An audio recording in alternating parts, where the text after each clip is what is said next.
ఆకాశాన్ని కనిపించనీయక కొమ్మలతో చక్కగా అల్లుకుపోయి ఉంటుంది ఆ చెట్టు. బాగా పొడుగ్గా ఉంటుంది. చిగురించడం, ఆకురాల్చడం దానికి లేవు. 6 ఋతువులు పచ్చగా ఉంటుంది. ఆ చెట్టంటే రాకుమారి ఉలీచికి చాలా ఇష్టం. నగర పొలిమేరల్లో గల ఆ చెట్టు దగ్గరే ఎప్పుడూ సేదతీరుతుందామె. అదే ప్రియుడు అశ్వసేనుణ్ణి కలిసే సంకేత స్థలం కూడా. శత్రురాజు కుమారుడైన అశ్వసేనుణ్ణి ప్రేమించింది ఉలూచి. అశ్వసేనునికి కూడా ఉలూచి అంటే పంచప్రాణాలు. తండ్రులు ఎప్పటికైనా మిత్రులవుతారని, తమ పెళ్లి జరిపిస్తారని ఆశిస్తూ నిరీక్షిస్తున్నారిద్దరు. సూర్యాస్తమయం అయింది. ప్రతిరోజులాగే గుర్రం మీద చెట్టు దగ్గరికి చేరుకున్నాడు అశ్వసేనుడు. ఉలీచి కోసం చూశాడు. ఆమె లేదక్కడ. ఇంకా రాలేదని ఆమె కోసం ఎదురుచూస్తూ చెట్టును ఆనుకొని నిల్చున్నాడు. అతను చెట్టును ఆనుకుంటే చాలు, అంత చెట్టు చిత్రంగా జలధరిస్తుంది, పువ్వుల్ని రాలుస్తుంది. 1-2 సార్లు అది వింతగా అనిపించింది. తర్వాత అలవాటైపోయింది అతనికి. పెద్దగా పట్టించుకోవడం మానేశాడు. ఇప్పుడు కూడా అతనికి అభిషేకిస్తున్నట్టుగా పువ్వులు రాలిపడితే సన్నగా నవ్వుకుంటూ పైకి చూశాడు అశ్వసేనుడు. చెట్టు కొమ్మలు ఊగుతూ పరవశంగా కనిపించాయి. అంతలో ఉలూచి సఖి పరుగున వచ్చింది అక్కడికి. పరుగున వచ్చిందేమో ఆయాసపడుతూ నిల్చుంది. మాట్లాడేందుకు ప్రయత్నిస్తోంది కానీ మాట రావట్లేదు. ఏమైంది సఖి? నీ చెల్లి ఉలీచి ఏది? తను రాలేదా? అడిగాడు అశ్వసేనుడు. రాలేదు రాకుమారా. మహారాజు ఆమెకు పెళ్లి నిశ్చయించారు. చేది దేశాధినేతి శిశురునితో ఆమె వివాహం జరగబోతోంది. అంతఃపురం దాటి అడుగు బయట పెట్టరాదట. రాజుగారు ఆంక్షలు విధించారు అన్నది సఖి. ఆశ్చర్యపోయాడు అశ్వసేనుడు. ఈ రాత్రి తమని రాకుమారి రహస్యంగా రమ్మంది. ఉద్యానవనంలో నిరీక్షించమంది. అర్ధరాత్రి దాటిన తర్వాత మిమ్మల్ని అక్కడ కలుసుకుంటానంది చెప్పింది సఖి. అంటే రాక్షసి వివాహం చేసుకుందామంటుందా? ఆత్రపడ్డాడు అశ్వసేనుడు. ఏమో రాకుమారా, రాకుమారి ఆంతర్యం మీకే తెలియాలి. సరే, అర్ధరాత్రి ఉలూచిని ఉద్యానవనంలో కలుస్తామని చెప్పు అన్నాడు అశ్వసేనుడు. బాగా చీకటి పడింది. ఆ చీకటిలో ఒంటరిగా ప్రయాణించి అంతఃపురానికి చేరుకోవాలి. పరుగందుకుంది సఖి. కనుమరుగైన సఖిని చూసి గుర్రాన్ని అధిరోహించి అశ్వసేనుడు అక్కడి నుంచి నిష్క్రమించారు. శిశురుణ్ణి చాలాసార్లు చూసింది ఉలీచి. అందవికారకుడతను. పైగా తన ప్రియుని ముందు ఎందుకు పనికిరాడు. అశ్వసేనుని పౌరుష ప్రతాపాలు, గుణగణాలు ఎన్నదగనివి. శత్రురాజు కుమారుడైతే మాత్రం హృదయం ఉండదా? అశ్వసేనుని హృదయం చాలా గొప్పది. ఆ హృదయంలో తానే నిండి ఉంది. మరొకరికి స్థానం లేదనుకుంది ఉలీచి. మనది జన్మ జన్మల బంధం అంటాడు అశ్వసేనుడు. ఎవరు కాదన్నా అవునన్నా మనమిద్దరం భార్యాభర్తలం. ఈ మాటకు తిరుగులేదు అంటాడు. మా ముత్తాతలకి మీ ముత్తాతలకి పడదు. బద్ధ విరోధులు. ఇప్పుడు వాళ్ళు లేరుగా. అలాగే ఆనాటి విరోధం కూడా లేదు. కాకపోతే 2 రాజ్యాలకు ఒకటికొకటి శత్రు రాజ్యాలంటూ ముద్రపడిపోయాయి. ఈ ముద్రని మన ప్రేమ చెరిపివేయాలి. అందుకు మనము ప్రయత్నించాలి అంటాడు. ఆ ప్రయత్నంలోనే అతను ఉన్నాడు. తను అందుకు శాయశక్తులా కృషి చేస్తోంది. ఇంతలో హఠాత్తుగా తండ్రి గారి నిర్ణయం తెలియవచ్చింది. శిశురునితో తన వివాహం ఎట్టి పరిస్థితుల్లోనూ జరగరాదు. అర్ధరాత్రి రమ్మని అశ్వసేనునికి కబురు పెట్టిందిగా. వస్తాడతను. అతనితో పారిపోయి రాక్షస వివాహం చేసుకోవడమే సమస్యకు తగిన పరిష్కారం అనుకున్నది ఉలూచి. కోటలో కొట్టే 12 గంటల కోసం వేచి చూడసాగింది. కోటలో 11 గంటలు కొట్టారు. కొట్టి చాలాసేపు అయింది. ఇప్పుడో అప్పుడో 12 గంటలు కొట్టబోతున్నారనగా పెనుగాలి వీచింది. ఉరుములు, మెరుపులు, వర్షం మొదలైంది. ఈ వర్షంలో, గాలిలో పాపం అశ్వసేనుడు ఎలా ప్రయాణిస్తున్నాడో ఆందోళన చెందింది ఉలూచి. 12 గంటలు కొట్టిన తరువాత ఉద్యానవనం చేరుకునేందుకు వాతావరణం అనుకూలంగా ఉన్నది లేనిది చూసుకొని గది తలుపులు తట్టమంది సఖీని. ఆ ప్రయత్నాల్లో తానుందో లేదో నిద్రపోయి ఉంటే వేసుకున్న పథకం అంతా ఒట్టిపోతుంది అనుకుంది ఉలూచి.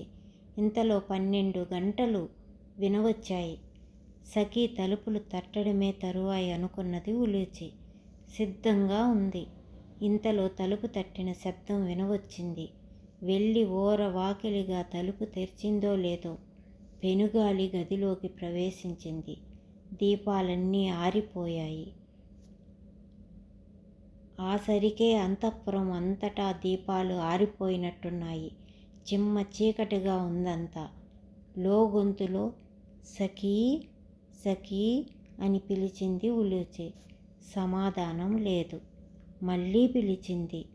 మళ్ళీ పిలిచింది. అయినా సమాధానం లేకపోవడంతో తెగించింది ఉలూచి. తోడు లేకుండానే చీకటిలోనే ఉద్యానవనానికి చేరుకోవాలని నిశ్చయించుకుంది. గదిలోంచి బయటికి అడుగు పెట్టింది. వసారాలోకి చేరుకుంది. అడుగులో అడుగు వేసుకుంటూ ముందుకు నడవసాగింది. వసారాలోని స్తంభాలు, కిందకి చావడిలోకి దిగేందుకు గల మెట్లన్నీ లెక్కే ఉలూచికి. ఆ లెక్క ప్రకారం నడుస్తోందామె. ఎక్కడా ఎలాంటి అలికిడి లేదు.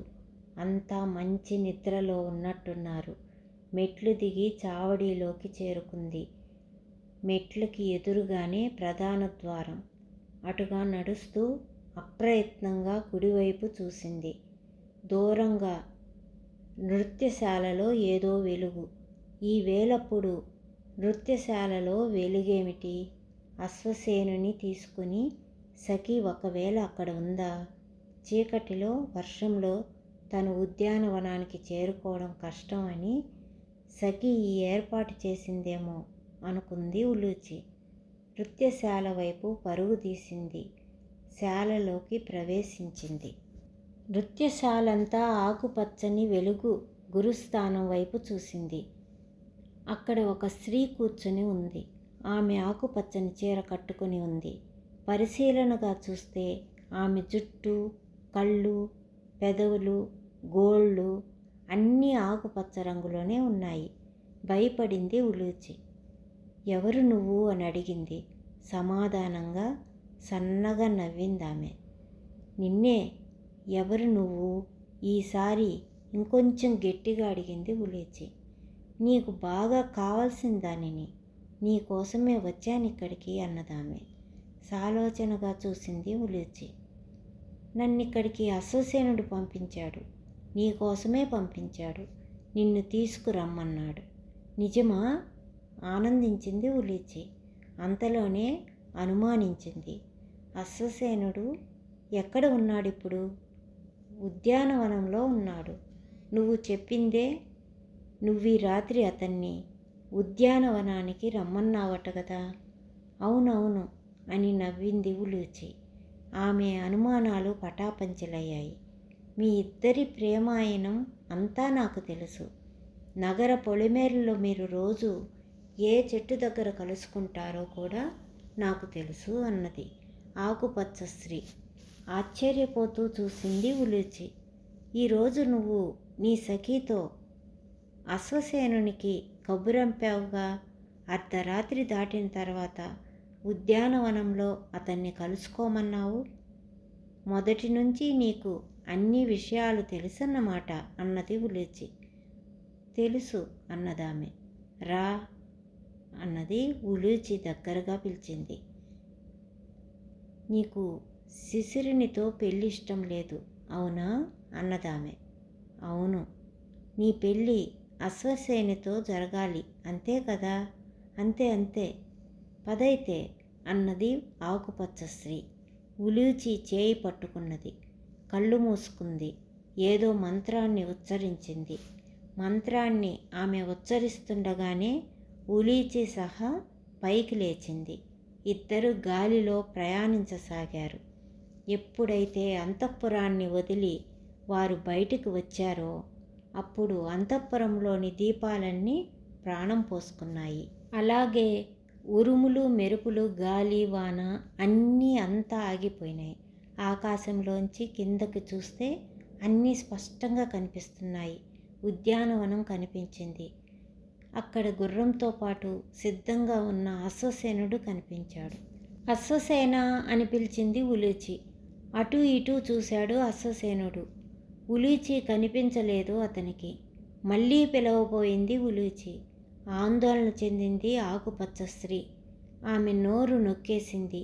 పెనుగులాడి నోటి మీద స్త్రీ చేతిని తొలగించుకుని గట్టిగా కేకేసింది ఉలూచి. అశ్వసేనా! తల పైకెత్తి చూశాడు అశ్వసేనుడు. ఉలూచి నోరు నొక్కుతూ ఆకుపచ్చ స్త్రీ ఆమెను ఆకాశంలోకి లాక్కుపోతోంది. అతను అది గమనించాడు. గుర్రాన్ని అధిరోహించి ఆకాశం కేసి చూస్తూ పరుగు తీశాడు. శరవేగంతో ఆకాశంలో ప్రవేశించి శ్మశానంలోని బేతాళ మర్రి దగ్గరకు చేరింది ఆకుపచ్చ స్త్రీ. ఉలూచిని అక్కడ నిలిపి ఓడల్ని ఆజ్ఞాపిస్తున్నట్టుగా చూసింది. ఓడలు ఉలూచిని బంధించాయి. విడిపించుకునేందుకు ప్రయత్నాలు ఎన్ని చేసినా సాధ్యం కానంతగా పట్టి ఉంచాయి ఆమెను. ఎవరు నువ్వు? నన్నెందుకు ఇలా శిక్షిస్తున్నావు? ఏడుస్తూ అడిగింది ఉలూచి. నేనెవరా? చూడు నేనెవరో అంటూ ఆకుపచ్చ స్త్రీ తన అసలు రూపాన్ని ప్రదర్శించింది. ఆమె బేతాళిక, పిశాచ స్త్రీ. మెల్లో పుర్రెలు, మలహారంగా ఎముకలు, పెద్ద పెద్ద కోరలు. భయంకరంగా ఉంది. నిన్నెందుకు శిక్షిస్తున్నానో తెలుసా? నువ్వు ప్రేమించే అశ్వసేనుడంటే నాకు చాలా ఇష్టం. పెళ్లి చేసుకుంటే అతన్నే పెళ్లి చేసుకోవాలని నా కోరిక.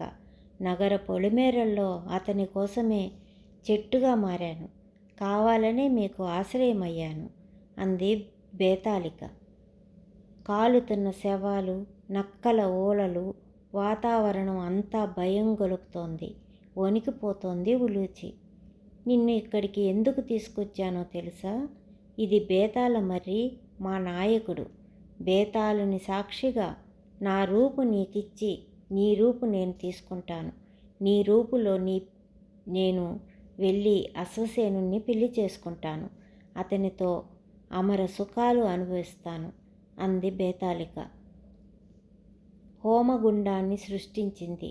ఆ గుండం ముందు కూర్చొని కళ్ళు మూసుకుంది. మంత్రపఠనం చేయసాగింది. పెద్ద గొంతుతో మంత్రాన్ని పఠిస్తూ గుండంలో మలహారంలోని ఒక్కొక్క ఎముకను వేయసాగింది. ఇంకా 4-5 ఎముకలే ఉన్నాయి. ఉలూచి రంగు మారడం ప్రారంభించింది. ఆమె కాలిగోళ్ళు, చేతిగోళ్ళు ఆకుపచ్చగా మారిసాగాయి. అలాగే బేతాళిక కూడా రంగు మారబోతోంది. ఆమె కాలిగోళ్ళు, చేతిగోళ్ళు గులాబీ రంగుని సంతరించుకోసాగాయి. దేవుడు తప్ప దిక్కు ఎవరూ లేరు. కాపాడితే అతనే కాపాడాలనుకుంటూ ఏడుస్తూ కళ్ళు మూసుకొని దేవుణ్ణి ప్రార్థించసాగింది ఉలూచి.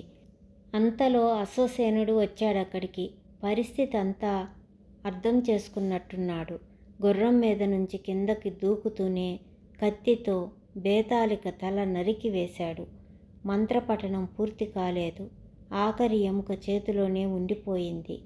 బేతాళిక అక్కడికక్కడే మరణించింది. ఆ పిశాచి మరణించగానే ఓడలు వదులయ్యాయి. ఉలూచి బంధ విముక్తురాలైంది. కళ్ళు తెరిచి చూసిందప్పుడు అభయాన్ని కలిగిస్తూ ఎదురుగా అశ్వసేనుడు నిల్చుని కనిపించాడు. బేతాళిక తల తెగి కనిపించింది. చేతిగోళ్ళన్నీ కాలిగోళ్లను చూసుకుంది. తన గులాబీ రంగు తనకే ఉంది. ఆకుపచ్చ రంగు అంతర్ధానమయ్యింది. ఊపిరి పీల్చుకుంది ఉలూచి. అశ్వసేన అంటూ ఒక్క ఉదుటున అతని కౌగిల్లో వాలిపోయింది ఉలూచి. మన ఇద్దరిని మన తల్లిదండ్రులే కాదు, ఇలాంటి పిశాచాలు కూడా వేరు చేయలేవు. మన ప్రేమ అజరామరం అన్నాడు అశ్వసేనుడు. ఉలూచిని మరింత గట్టిగా కౌగిలించుకున్నాడు. ఇంతటితో ఈ కథ అయితే ముగిసిందండి. బేతాళిక కథ అయితే ముగిసింది.